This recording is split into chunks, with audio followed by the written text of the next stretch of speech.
Every year, sometime around June, a shift happens here in the valley that most people relocating from out of state never take advantage of. The snowbird buyers, the ones who come down from the Pacific Northwest or the Midwest or from Canada for the winter months, they go home. The casual spring browsers, the people who are just looking, they drift off.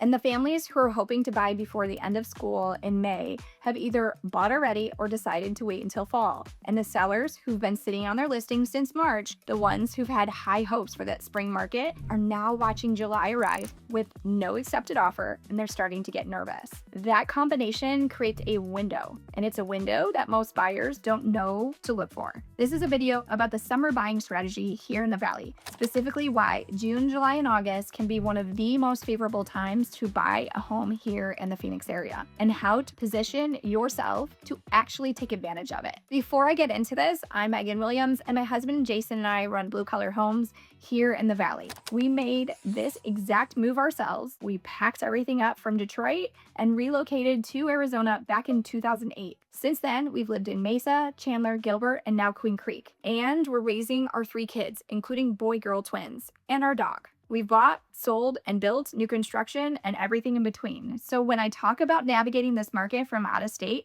I'm not guessing. I've lived every part of it. We now have helped over 700 families do the exact same, and I'm going to make sure your move is smoother than ours was. I want to start with the conventional wisdom about buying in Arizona in the summer, because it goes something like this.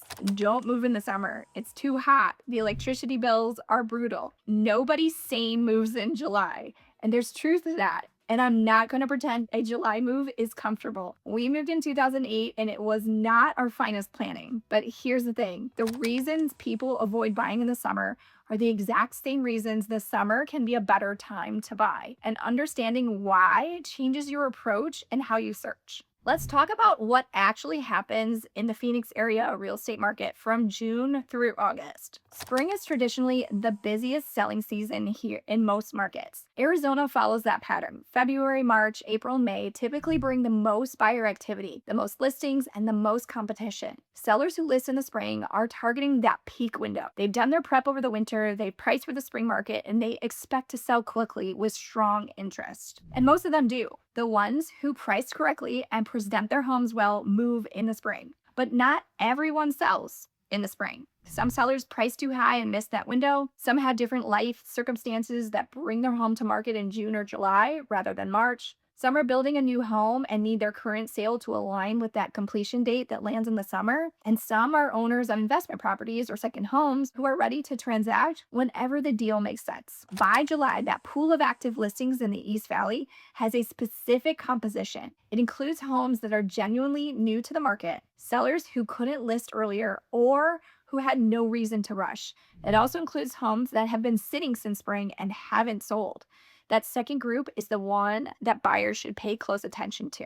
A sellers whose home has been on the market since April and hasn't closed by July has had roughly 3 months of market feedback. They've had showings. They've seen other homes in the neighborhood sell, and they may have already done 1 or more price reductions. What they haven't had is an offer that they were willing to accept. By July, their position might have changed. Their timeline pressure might have increased. If they're buying something else, their plan has been on hold for months. And if they're relocating, their timeline for that move is getting tighter. If you're managing a vacant home or a rental that has become available, carrying costs are going to be adding up. These sellers are not desperate, but they are more motivated than they were back in April. And motivated sellers are the sellers you can actually negotiate with. This is one of the most consistent patterns I've seen in my 18 years of selling homes in this market. The spring seller who've received 3 different offers in the first week has no incentive to negotiate on price or terms. They're in control. The July seller who's been watching the market for the past 3 months and is staring at a closing date that needs to happen before the end of the summer is a different conversation. Not because they're a pushover, but because their calculation of what a deal is worth has changed. Now let me address the heat question directly, because it comes up every time I have this conversation. Yes, Arizona summers are hot.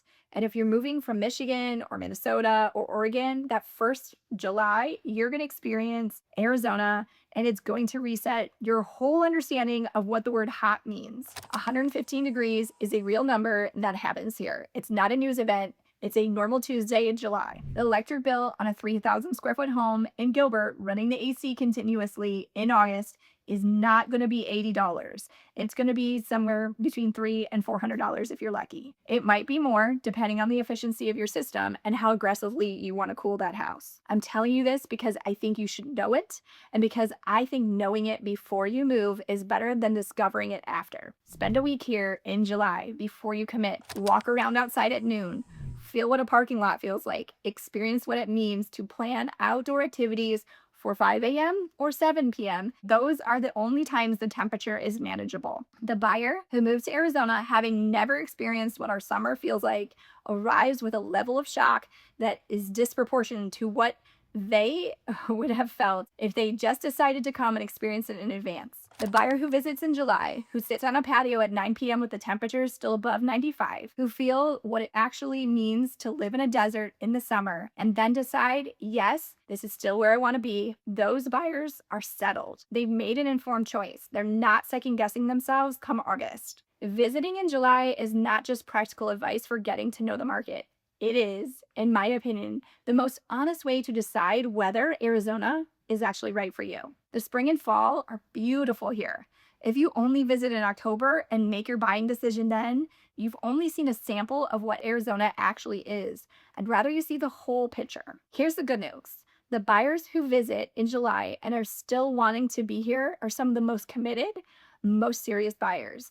They're not going to back out. They're not going to have second thoughts when August hits, and the summer market is positioned to receive them. Let me get into a practical strategy of buying in the Valley here in the summer. The first thing to know is that summer inventory is real. Fewer listings hit the market in the summer than in spring, but the ones that do are worth looking at carefully. New listings in June and July often represent sellers who couldn't have listed earlier. Maybe a divorce that's been finalized, an estate that's been through probate, a job relocation that landed on the wrong side of the year, a builder completion date that pushed a move-up buyer's existing home to market in the summer. These are motivated sellers with a real reason to transact now.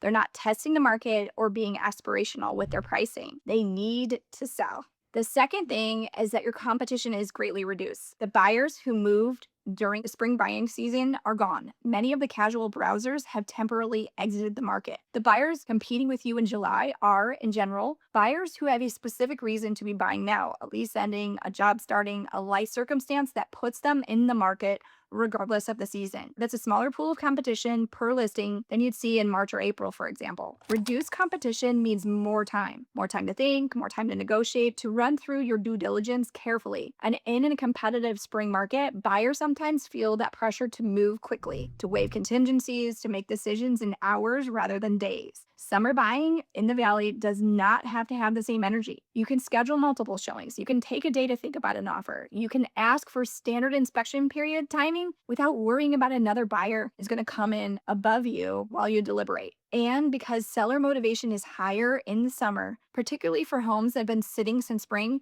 your ability to negotiate on price, closing costs, or credits on timelines is often better. I'm saying you'll have a genuine conversation and the seller will be willing to participate in that conversation in a way they might not have been 4 months earlier. The third thing about the summer buying strategy is timing relative to the school year. Arizona schools typically start late July, early August, much earlier than most states. If you have a family with school-age kids and you want your kids to start the year at their new school rather than transferring them mid-year, you need to close before the school year starts. That means offers in June or July and closings by late July or early August. That's a very narrow window, and working backwards from it creates some urgency. But it also means you're buying at the moment when the summer seller motivation is also the highest, and closing before that fall market picks up and the buyer's competition increases again. I've helped many families thread that needle, and they find a home in June, close in July, and their kids start school in their new district in August. It requires focus and a faster moving search process than a leisure fall timeline. But it works. And the families who pull it off tend to feel like they've gotten ahead of the market instead of chasing it. Let me talk about what specifically to do if you're considering a move here to the Valley. Start your search now, not in September. The homes on the market right now, the ones that have been sitting since spring, are priced to sell and are available today. The fall market in October and November will bring some new listings, and some of those will be excellent. But it'll also bring back lots more buyers who pause for the summer, and with them comes increased competition.